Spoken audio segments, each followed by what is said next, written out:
All right, welcome back to the collegesoccernews.com podcast. I'm Adam Zundel, pleased to be joined by head coach of the Northwestern Wildcats, an old friend, Coach Russell Payne. Coach, you're in the airport. Thanks for taking some time with us here today. Awesome, Adam. Great to see you again, my friend, and happy to be on and just reconnect, my man. Yeah, so let's talk a little bit about the move going from West Point to Northwestern. What kind of went into that decision? I'm going to guess you had some other knocks on the door before this. What was it about this opportunity that made you jump? Yeah, there was a uniqueness to this opportunity. It was very much aligned with my experience at West Point in some ways, right? A smaller school, high level academics, a real community feel to the place. There's just a lot of things were sort of parallel. And my wife and I, the family, we were looking for an opportunity that we felt like we were still part of something, and it wasn't. We weren't sort of lost in the numbers of a school or of a program, and Northwestern uniquely has that feel and uniquely has that sort of care for the student athletes, small student body, small group of student athletes, very much community feel school. So there was those components, and then obviously, listen, being in a Power 5 conference, right? So it's rare that you get that and be part of the Power 5. And Big Ten conference for soccer, I think, is the best conference. We're always back and forth with the ACC, and spent a lot of time in the ACC, as you know. So to be able to be back at a level in which you can legitimately challenge for national contention every year was important. And I was so grateful for the opportunity to join this group, and I think we're starting to get some momentum going now. Yeah, it's interesting. One thing I'll never forget, because we talked when you were at West Point, and I was asking about the kind of kids that you recruit, because you'd think that they were high level at everything. And one of the things that you said, and I won't forget it, is that soccer was their release. You know what I mean? That was the time that they could play, and it was a little bit of time away. It wasn't necessarily the time to, be all structured. So it's interesting that you've continued to kind of stay with a particular kind of kid, I guess, to recruit. Now they are different, obviously, from a military, but high level academic. And there would be some inclination or some thought that you might find it easier somewhere to recruit somewhere else. So tell me about what attracts you to finding the kinds of kids that you have at both West Point and Northwestern. Yeah, I mean, for me, it just goes back to the idea of like really being committed to pursuing excellence. We easily get caught up in athletics thinking like it can only be one way, or you had to sacrifice a lot of things to be really good in a certain area. And then there's so many examples of folks out there, coaches, athletes, everybody who kind of hits all the pillars. And I think that's the most fulfilling place for me to be, is one in which we're taking care of building the character and the integrity piece. We're taking care of making sure we're securing ourselves academically for a great future in any environment, and pursuing championships. Like those three things are the most important for me in terms of this experience, this journey, and really not interested in going anywhere that going to a place that compromises those things, or at least that was the idea. Like we want to be in a place that those are always the values. When you got to Northwestern, you looked around, what were some things that you felt like, okay, we need to make a difference in these couple of areas, or culture, or, those kinds of things that maybe get tossed around a little bit. But when you got there, said, we got to do these couple things here first. Yeah, I think, any time a program's been in a place where it hasn't, been in contention for a while, on a national level, sometimes that can become a habit, and you can kind of get used to that. And there was definitely a little bit of a sense of, we're the little guy, we're the underdog, we're not really someone that's going to be highly respected or taken seriously at the national level in men's soccer. Even though, a decade earlier it had been that way. And I could just feel that in the locker room. I could just feel that in the way the players addressed sort of our situation. And so I said, hey, well, we're going to change that. And it's going to start with our mentality, and then it's going to start with how we work every day. And then we're going to bring in players that are going to want to reinforce that. And we're going to, change the hearts and minds of the players who are in the program that might not feel that way about excellence. And I think it's just taken time that we've gotten them, on that road to realizing that, everybody starts 0-0-0, as they always say. And, why can't we win a national championship? Why can't we contend for a Big Ten championship or a regular season championship and all those things in between? Was there a time or a moment or an era during, the kind of the seasons last fall, last winter, last spring, and cycled through that you thought, okay, it's coming along, it's coming along. I see this, turning, I see this really coming, or have these results been, a little bit unexpected or a little bit sooner than maybe? Yeah, no, Adam, that's a great question. We didn't really have an opportunity to do much going into 21. We were where we were, right? So we kind of looked at the first year as let's just see what we got, and then our feeling is like this is our kind of second real season, as you would say, like where we have now two recruiting classes, 2 full years of recruiting on the ground. Our first year recruits was awesome because we were able to grab a couple guys in the summer. Some were getting ready to go to West Point and decided that they wanted to, follow me to Northwestern, and I just wanted to make sure they knew what they were kind of changing streams into. And they've done great. A few of them are starters right now, and they're kicking butt. But what we saw changing, Adam, over the last year really was, there was sort of this combination of, we had 2 top 10 recruiting classes in the last 2 years, right? And those players coming in and returning players going, 1, I want to be on the field, so I need to compete to make sure I keep my spot. And 2,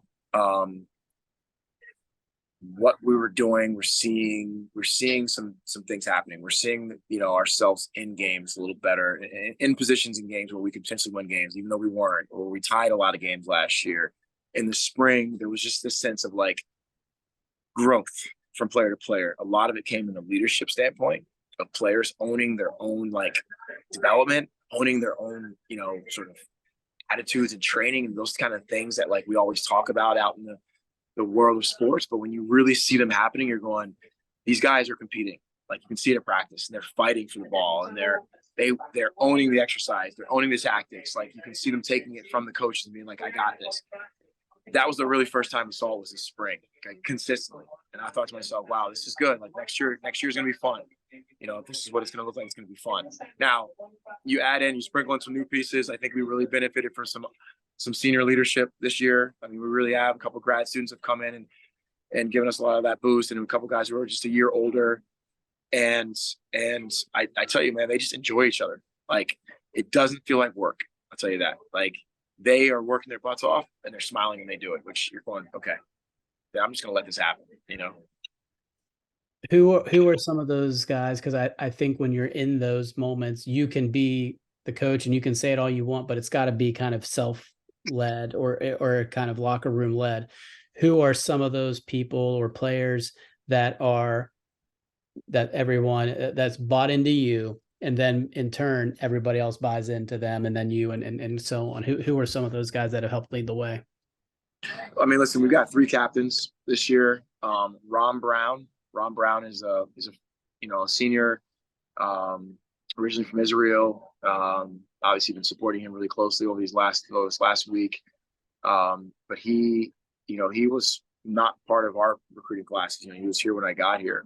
And he said, hey, coach, like, I like what we're building culturally, and I definitely want to be a big part of where we're going. Justin Weiss transferred in that first summer when I got here from Colgate. We knew Justin from the Patriot League. We knew he could be something special. We didn't know he was going to, light the road on fire that first year, which was great. And now he's back to his old self. He broke his foot last year, so, missed half the season. And then Jackson Wayman, he transferred in from USF. He's a grad student goalkeeper, and Jackson's from Evanston. So he grew up right down the road. He was going to games as a kid, going to camp here as a kid. So this means something to him. His family's at every game, his relatives. And those 3 guys just, they bleed purple, as we like to say, which means every day they show up with a great attitude. They ask questions. They ask how they can help, and they help, keep guys accountable, but mostly just caring for the guys. Like they show like guys how to care for each other every day. And therefore now that levels everybody up. So those are guys who have definitely done that. And I could probably give you 10 more, but I would say those 3 captains really lead the way for us. Let's talk about this season. We've already talked about it with your record and everything, but you're getting into, I guess you'd say, the heart of it, but the season feels like it's almost over. I know every stretch probably feels like a really difficult stretch coming up.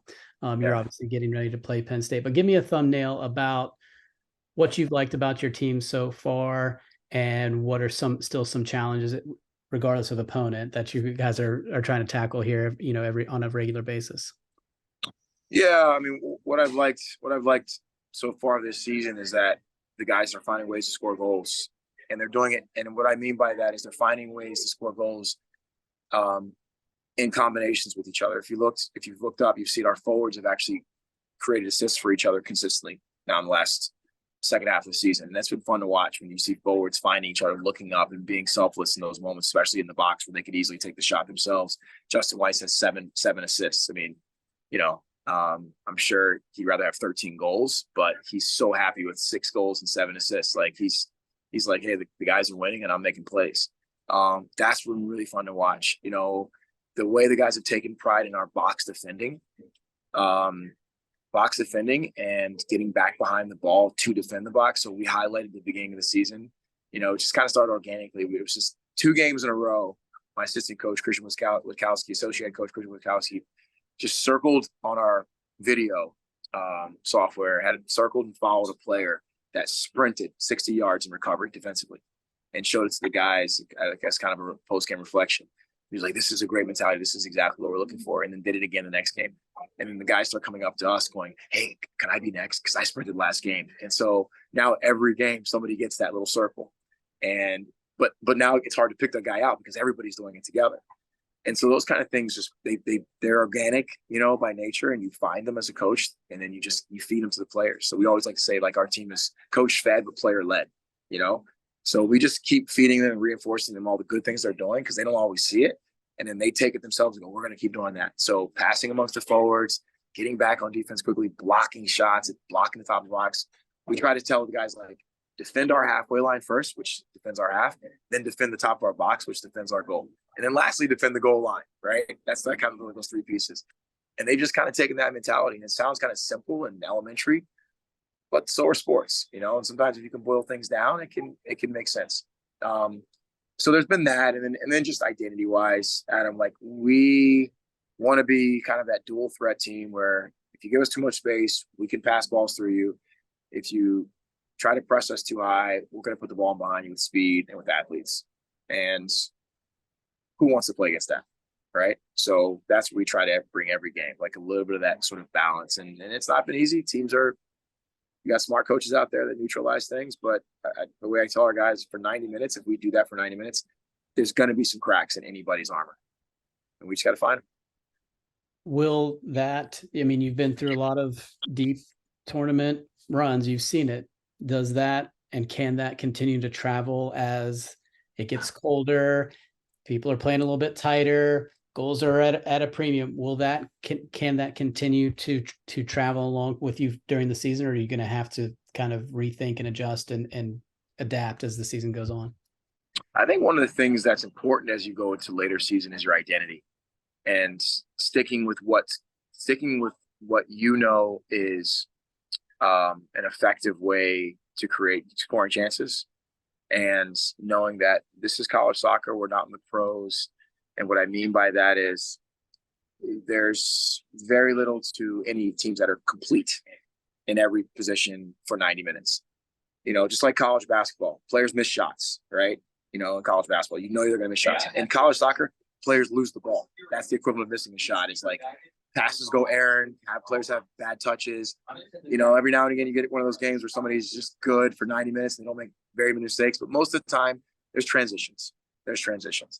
And I think that with our attacking threats, we can continue to threaten teams in transition as long as we recognize that when there's space, we're going to attack it, right? When teams put us in positions where they're really defending with a lot of numbers, they're going to have to give something away. The field's too big, right? The field's just too big for you to cover all those angles. So we're gonna live on that, and I'm sure we're going to face some really, really tight opponents as we go into Michigan State and Penn State. These guys are just notoriously good with their 4-4-2s of neutralizing threats. Sorry, I'm just looking for the next flight. They're good at neutralizing threats. They don't give a lot of goals away. But I know they've been watching, and we've scored a lot of goals this season. So I know that they're going to have to make some adjustments too. All right. Well, do you have to go? Because I got one more if you don't. No, I'm good. We're all sitting, so we're good. We Okay. haven't even moved. All right. All right. Well, yeah. So just give us, what is the message? You still have a lot of goals that are still available to you, as we sit here in mid-October, which is a good thing. So what is your message to the team about some of those things that might be out there? And I know in today's day and age, it probably gets a little bit louder than maybe it did It back in does, yeah. back in our day. So how do you address that? So I'll tell you what we started doing last week. Once we wrapped up our non-conference phase, which was last week, I showed the guys a graphic. We were 6-0-2 in non-conference. Stood up, clapped for them, cheered, great job, undefeated non-conference play, undefeated at home in non-conference play. I said that part of the season is now wrapped, right? I drew a big X over it in the PowerPoint, and it kind of like went away and did all the little effects, the fun stuff. And then I said, okay. And we had five Big Ten games left. And I put all five up. And I said, we've got 5 tournament games right in front of us. We need to go on 1-game winning streaks. And we're just going to put it that way. So our next focus is boom. And it was Rutgers. I said, what happens after Rutgers is we'll worry about that once Rutgers is done. And what happens after Penn State and all that, we're not going to project out about what this means in points and other teams' results. I go, because none of that makes a difference. In terms of how we play. We're going to hunt and we're going to play the way we've always played. We're going to go on. We need 4 1-game winning streaks coming up, one at a time. And we'll just focus on that one. And the guys have been really good with that. Every time I kind of test them with a little question, they just say, hey, we're just focused on this next game. And I know we hear that in sports all the time, but when it really happens that way, you feel it. When guys aren't distracted, you can tell. I haven't had guys come up to me and ask me about stats and this and that. Nobody's coming to me saying, hey, did you see what happened with that game? And what if this means it? And, in years past where we were fighting for our lives and trying to win 1 game just to get into the Big Ten tournament, that was happening like every week. Hey, what happens to this, coach? What do you think of this mathematical? And literally the guys haven't mentioned that at all. Not our captains, nobody. Even I mentioned it once to my assistant coach and he goes, yeah, don't say anything. The guys aren't even talking about that. And I'm like, all right, yeah, I won't say anything. Won't say anything. Well, and the more that they say it, like 1 game at a time, a game at a time, I think you can talk yourself into that. You know what I mean? It can be cliche. I'm just putting my head down 1 game at a time, but then you can probably start to live it a little bit. Yeah, like Justin Weiss, he shut all of his social media off back in August. I couldn't believe it. He's like, I literally don't look at a single thing, coach. It's all off. He goes, it's all off. He goes, all I do is journal every night before I go to bed. I just write down, a few thoughts of my day. And I'm like, how can you not be like happy about that as a coach? Like I wish I did that as an adult, For real. Yeah. All right, man. That's all I got for you today. Thanks for hopping on here with me. I appreciate it. Good catching up with you. Best of luck tomorrow night, Penn State. The rest of the way, we'll keep an eye on you and wish you all the best. Hey, Adam, great talking to you, brother.